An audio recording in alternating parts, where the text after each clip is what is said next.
What's up guys, and welcome back to my channel. So today we're going to be talking about things you should never say to somebody who's going through infertility, who are going through infertility treatments, things like that. So make sure to grab a drink because this is going to be a really fun and interesting video.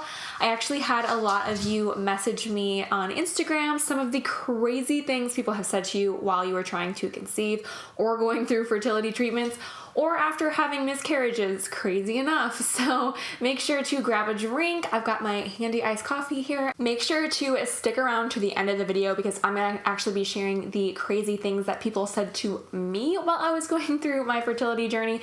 So you don't wanna miss those. There is a crazy story that actually happened at my fertility office. So yeah, stick around for that.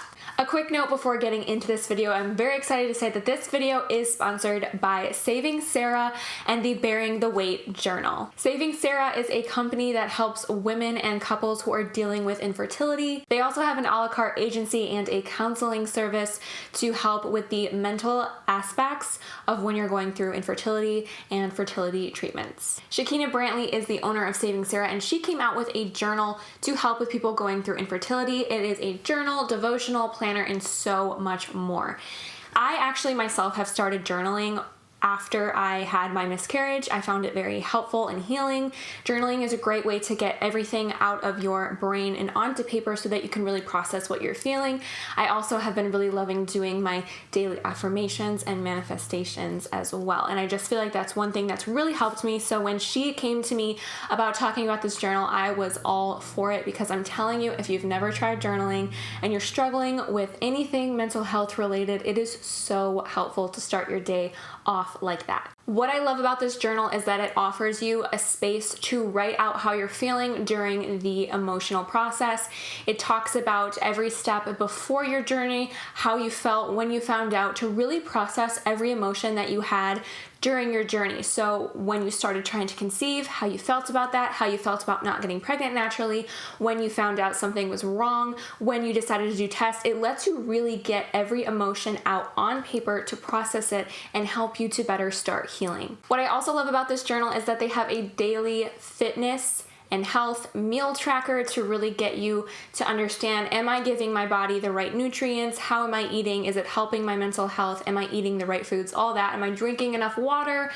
And I love that it has doctor's appointments tracking. So when you go, it talks about what you did at that appointment, any questions you had, questions you'll have for your next appointment with your doctor, and so on. This is extremely helpful for those of you who are currently going through fertility treatments. The other thing that I love about this journal is at the very end of it, it gives you space for your partner to also journal. So it's not just for you, your partner can also be a part of this, and you two can share your emotions together, and it can better help you to heal and move through your journey. I want to show you guys just a couple pages inside. There's also daily prayers in here and a lot of free space to think, but the first part of it, she shares her story as well, which I think is a wonderful thing. I love when women share their stories because there's a lot of people out there who are struggling. There's a lot talking about her personal journey and a lot of free space to write. There's a wonderful exercises to help you, things you learned about your partner. How did you process? How did you process each step of the way? How did you grieve past the loss of a pregnancy? Things like that. It's just wonderful. This journal is going to be so helpful for somebody if they don't have it. For you or someone you know, I highly recommend. This is a wonderful gift you can give someone. If you don't know what to say or how to help them, this is the answer. And that takes me into what we're going to be talking about today, which is things you should not do or say when somebody is going through fertility treatments or infertility or trying for a baby, or how to talk to them after they've had a pregnancy loss. So once again, thank you to our sponsor, Saving Sarah, and Shakina Brantley, the writer of Bearing the Weight Journal. I'm going to make sure that everything is going to be linked down below. Please give this to somebody that could use it. I'm telling you, this is such a helpful piece for people to use going through their fertility journeys. Like, honestly, this is such a great therapeutic exercise. So thank you again, Saving Sarah, for sending this my way and letting me get the message out to all of you who are in search of a little bit of healing. All right, so I am going to get started. I asked a bunch of you on Instagram, what is the dumbest thing someone has said to you during your fertility journey, whether it was while you're trying to conceive or during fertility treatments or after having lost a child. And I was blown away, first of all, by the responses that so many of you sent out. If you guys want to be a part of future videos or answer questions about fertility and stuff, make sure to follow me on Instagram at Emily Orlando. It's EMILYY Orlando, like Florida, and that way you can kind of get in on this, and maybe next time if I do a video like this, you can also be a part of it. So we're gonna get started with some of the things you guys have said, and I'm deciding I might put it up on the screen what the person said, but maybe blur out their names because I didn't ask if I could share their names on there, but maybe I can't. So my question was a stories question, and it says, tell me what is the dumbest thing someone said to you while you were trying to conceive. So this is from a girl who I actually started to talk with a lot once I shared my journey, and I cannot believe someone said this to her, but they had said to her to have sex between 3 and 4 a.m. That is the magical time that you get pregnant at.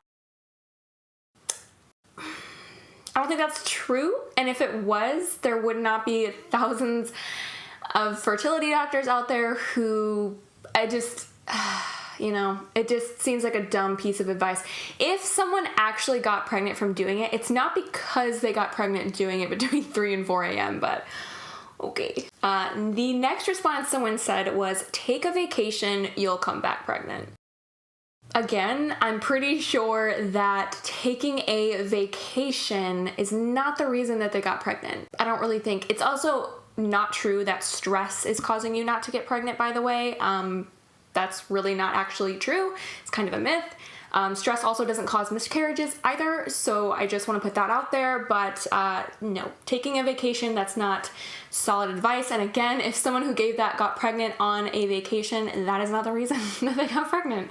Okay, so next question is, relax, it will happen. I can't tell you how many people have said that to me.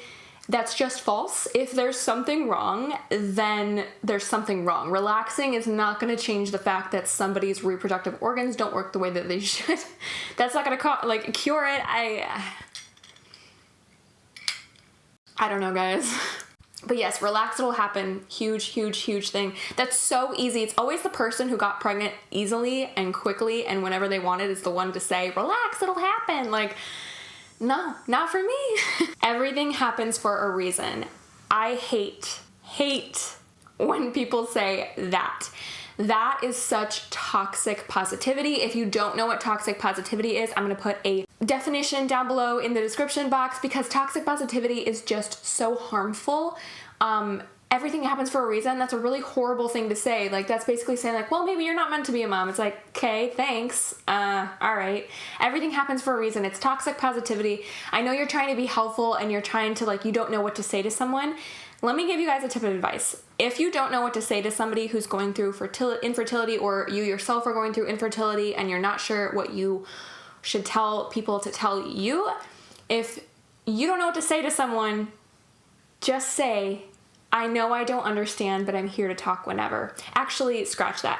I know I don't understand, but I'm here to listen whenever.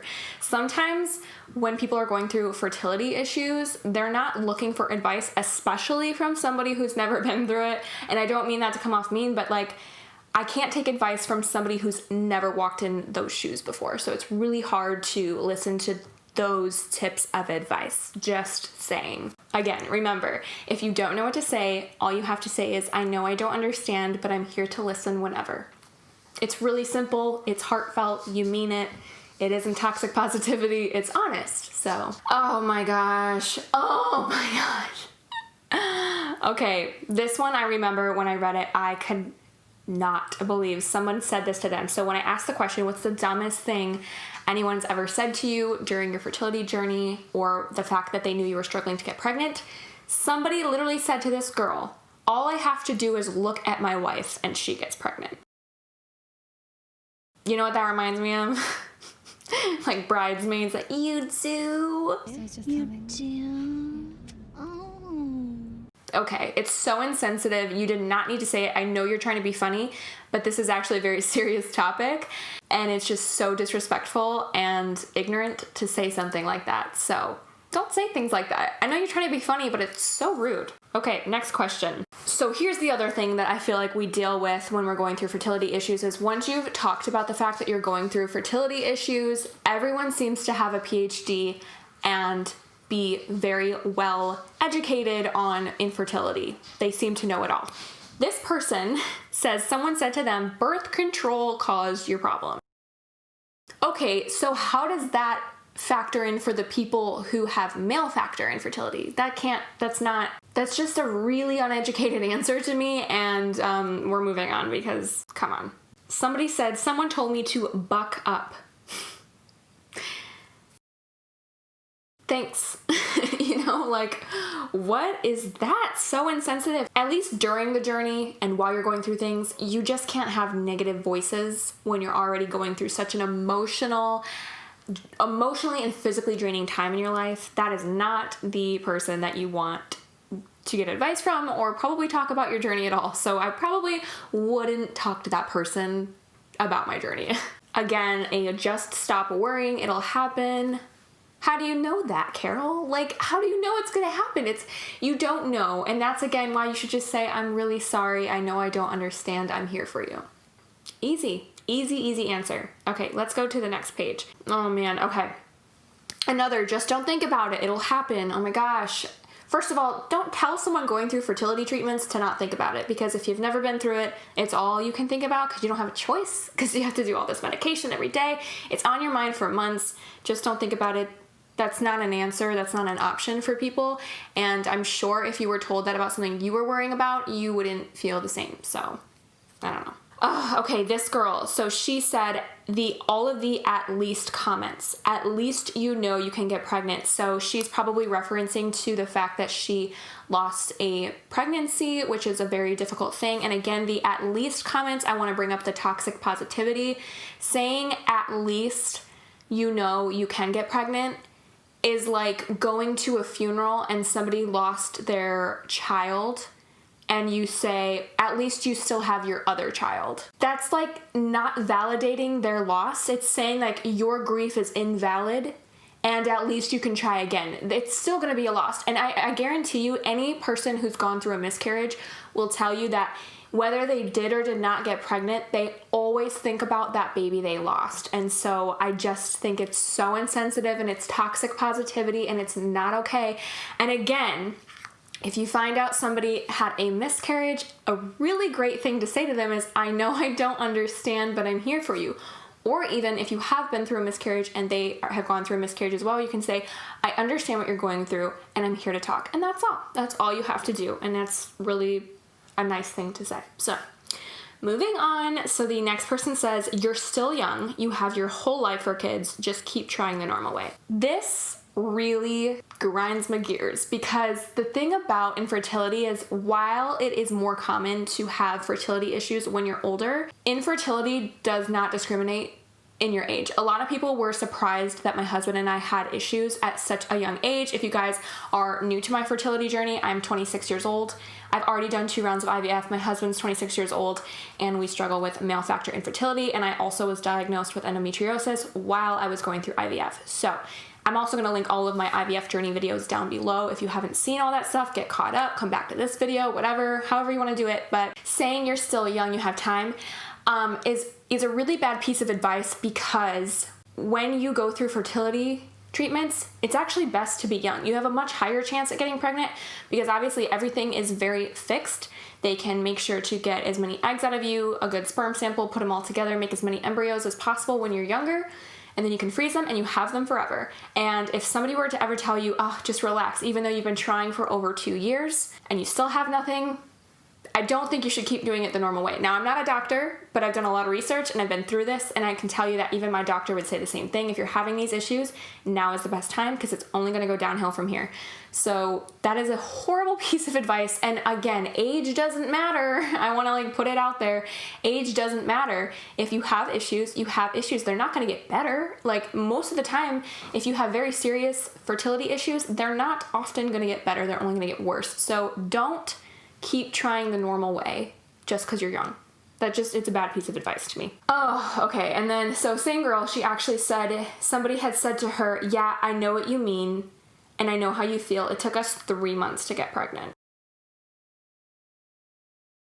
3 months is not infertility. 2 years is a sign of infertility or something is wrong. Even 1 year, on average, most couples get pregnant, but it's really that 2-year mark that nothing's happened and you've been trying naturally for 2 years. That is when you should be slightly concerned. So whenever I see people say, I know what you mean, we tried for 8 months. I understand how it feels to have that disappointment for 8 months. Month after month you're trying and it's still negative and negative and negative. And I'm not invalidating how you felt upset, but that's not infertility, and you more than likely you weren't diagnosed with anything super serious. And if you 3 months, that's not long. That's so short. Even when I hear people have been trying for a year, I'm like, it can still happen, you know, after a year, like it can still happen. It just, yeah, at that 2-year mark is when I'm like, okay, there's probably something going on. So, okay, same girl, another thing she said, it's because you're too focused on it. It's bad luck. How are you supposed to try to have a baby and not be focused on having a baby? Like, it's not that easy for a lot of people. I've actually found like it's really hard to get pregnant. You have a very small chance every month to get pregnant naturally. You only have like a 20% chance, and you only have a few days in a month. So like if you're not focusing on it, odds are you might miss it. And I don't know. I don't like those, like, don't think about it. Like, you guys already know. I've already said it enough in this video. But another girl, same thing. Just relax. It'll happen. You're too stressed. Stop thinking about it. Bad advice, guys. I hate it. It's like, I know you're just trying to be nice, but it's just a horrible thing to say to people. Okay, so the next one that someone said was, maybe it's not in God's plan to have you become a mother. I don't know whose job it is to tell you that you can't become a mom, but it sure isn't a distant cousin or an aunt or something to tell you it's not your journey. Your journey can be whatever you want it to be, and you can try as long as you want it to be, but I think that's, again, so insensitive. And I know some people try to be super realistic about this type of thing, and like, you know, tell them like, well, you know, maybe it won't happen. It's like, but they've probably already thought about that themselves, and I just find it like so rude, and it breaks my heart that someone ever said that. I've been pretty lucky, and the things people have said to me, I will share mine at the end of the video. So if you guys want to wait till the end of the video, I am going to share some of my things that people have said to me, and you know, but I don't think I've ever had someone say something so cold-hearted than that. So the next thing someone says was actually an invasive question where you talk about the fact that you're going through fertility treatments, and somebody gets really, really nosy and they want to know, well, is it him? Is it you? And I don't think you should push people to ask them what's going on, because it might be like one partner or the other doesn't want to talk about it. I made sure before making my videos to ask my husband and sharing our story that it was okay that I talked about the fact that like what each of us are going through, because I think it's only fair. It's your journey together, not just like one person's journey, unless you are doing it alone, which props to you. This is a very hard thing to go through alone, but yeah, I don't think it's really anyone's business, people being nosy, like, unless you're gonna like tell them on your own what's going on, I just don't think it's like your business. Okay, so the next person said, someone said to them, just adopt or you're still young, so stop worrying. So basically they're saying, people have either said, you're still young, stop worrying, which, I hate that. The thing is, like, some people don't want to adopt, and that's completely okay. Some people want to experience growing a baby inside of them, first kicks, giving birth, having a baby shower, you know, having a first birthday. Well, that doesn't really involve being pregnant, but you get what I mean. Like, they want to enjoy that, and if they can't have that, then they just don't want to have kids, and that's completely fine. So telling someone to just adopt, like, it's not really your business to say just adopt. Someone said that the worst thing someone said to them maybe had been passive or whatever, but it says if they were pregnant, having a pregnant woman complaining about not being able to drink. I hear you. I've been trying to be better about this, but hearing people complain about their children or being pregnant, it feels a little bit ungrateful. I've been trying to practice gratitude a lot ever since having a miscarriage, and I highly recommend everyone tries it because, you know, you see these people complain like, oh, if I have one more boy, I'm gonna lose it, I'm gonna give it back. And it's just so insensitive, and I don't expect people to live their lives based on the fact that other people are suffering, because if we all did that, there'd be many, many, many things we all couldn't do. So I understand that, but I understand it is annoying to see like people complaining about having all of the same gender of kids, or having, you know, not being able to drink while they're pregnant. Like, it's okay, it's only gonna be 9 months, you guys, you can do it. But yeah, I hate that too. It bothers me. It's like, okay, especially if you're saying it in front of someone who you know is struggling, that is when I think it's not okay. Someone told me it's just not my time. Again, who are you to tell anyone it's not their time? I think, again, that's just people trying to be nice, or they don't know what to say, but again, it's insensitive, and I hate that. So somebody said, why so impatient? Just wait another month. After hearing we got postponed for another 7 months. So one thing you might not know about fertility treatments is sometimes they can get postponed. And when you've already waited so many months to try naturally and it hasn't gotten pregnant, and you've finally gotten to a specialist who's going to help you get pregnant, it is so heartbreaking when you have to wait longer to do your treatment, because we all just want to get there. It takes so much time, so much energy, money, emotions, everything, and to be told, oh, you have to postpone it, it is heartbreaking. And so for someone to say that, especially if they haven't gone through it before, to me, it's just so insensitive. If you don't know what it's like, you don't have a say. I don't want to hear what your opinion is. I'm sorry, but it is a really difficult thing to go through and to be put on hold. We got put on hold during our second transfer, and that was really difficult. So I feel you on that. Somebody said to them that they had told their aunt that they were going to do IVF, and immediately her aunt said, well, you know, it doesn't always work. And true, but that's not really a supportive response. When you're going through fertility issues and all of that, it's really helpful to surround yourself with supportive people, because it is a really difficult time. And so for someone to just be like, well, you know, it won't work, it's really rude. And I don't know, it kind of breaks my heart that someone would say that to someone. So okay, so now that I've shared with you guys some of the crazy things that other people have had said to them, I wanted to share some of my stories. So the most important one that I want to share is one that I could not believe happened to me, but again, I feel like people just don't have a filter, so yeah. So this story actually happened right after I had my miscarriage, and I do want to do a video someday about things you can expect when you have a miscarriage after IVF, but we'll get to that at a different time. So I was going to my office to get my blood taken to be sure that I had completely miscarried and there was nothing left, because a lot of the time, if it's early enough, you won't have to do any kind of like surgery or anything to get it out. It should just naturally pass. So I went into the doctor's office. I was really dreading it, because obviously this was going to be my last time there, and they were just going to be saying like, okay, yes, you're good to go, it's out, and that would be like closing the book on that pregnancy. So it was a really emotional day for me. I didn't want to go, but I knew I had to do it eventually so that they could say you're finished with IVF. So I got to the office, and there was another lady there waiting to get in, because we got there early and no one was there, and they had to unlock the door. So it was just her and I in the office, so another patient, and we are obviously both there for blood draws. They do blood draws in the mornings, so we both knew like, yeah, you're here for a blood draw. So I was sitting across the room from her, and the nurse left the room, and she turns to me super giddy and excited, and she was like, are you here to get your pregnancy test taken too?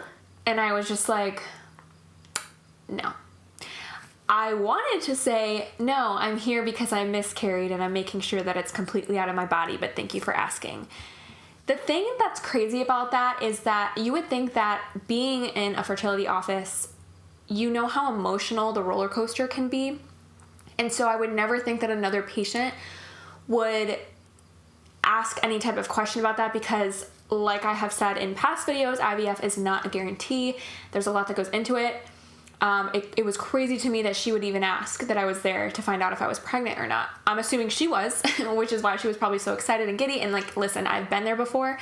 I was really excited during my first blood draw. During my second one, I knew I was pregnant, and that's why I was excited, but I would have never turned to someone and said, are you here to find out if you're pregnant too? Because more than likely, there were other people in the room the day that I found out I was pregnant who found out that they had lost the baby and were just testing the HCG out. So I just thought it was super, I'm sure she was very excited. It may have been her first blood draw ever, and she probably knew she was pregnant like I had known a few weeks before that. I just think it was so out of line to turn to another patient in that specific office and ask if I was pregnant, because no, I wasn't. I was actually on the verge of tears the whole time I was there, and I knew I was miscarrying, and she had asked me that, and like, I don't know, I think it was just not her business why I was there. You would just think somebody going through the same thing would understand. It would never step over those boundaries, but that is something that happened, and it was really, really, really unfortunate. And then of course, you know, I also had those experiences when other people would say, oh, it's just not your time, or, you know, you just gotta be patient, or, you know, I heard of someone who went through all these procedures and they ended up getting pregnant naturally, and it's like, good for her, but that's not me, you know what I mean? Like, maybe that'll be me, maybe not, but it's toxic positivity. And the best thing, I'm gonna end the video like this, the best thing you can say to somebody who's going through fertility treatments is to just say, I know I don't understand, but I'm here to listen. Because again, a lot of times when I would talk about things, it wasn't because I wanted advice. It was just because I needed to vent. It's a lot to go through. It's a lot to process. And so, yeah, I'm very fortunate that I didn't have a lot of people say anything negative to me. I had so many amazing people reach out to me when I did my first cycle and that failed, and even more people who reached out to me. I mean, just long, loving messages after I had my miscarriage, and I'm so grateful for those of you who did. You really get to see like people who really care about you when you go through something like that, and so that was really, really nice, and I'm so thankful for all the love and support that I got. And so I'd like to end this video again talking about the Bearing the Weight journal from Shakina Brantley and the Saving Sarah Foundation. I just think this is seriously such a helpful piece of love that you can give to someone, or even gift yourself. I'm going to link it down below. I'm telling you guys, journaling and practicing gratitude every day was such a life-saving thing for me during my fertility issues and everything that we went through. And every morning is something that I do and I practice, and I highly recommend doing it. So thank you guys so much for watching. And if you have any comments that people said to you during fertility treatments or trying to conceive or after miscarriages, anything, I want to hear them down below in the comments. Please leave your stories. I love listening to them, and I just want to say thank you guys so much for being so supportive of me on this journey, and thank you guys so much for watching. As always, if you're not already subscribed, make sure to hit that subscribe button down below. Also, don't forget that I have a fertility podcast. I'm going to link down below, so you can listen to, share it with friends and family, anybody who you want to inform more about infertility and all of that. I'll also have my playlist of all my fertility journey videos linked down below or in the cards somewhere, so that you guys can catch up on those if you haven't seen them already. But thank you guys so much for watching, and I will see you guys next time.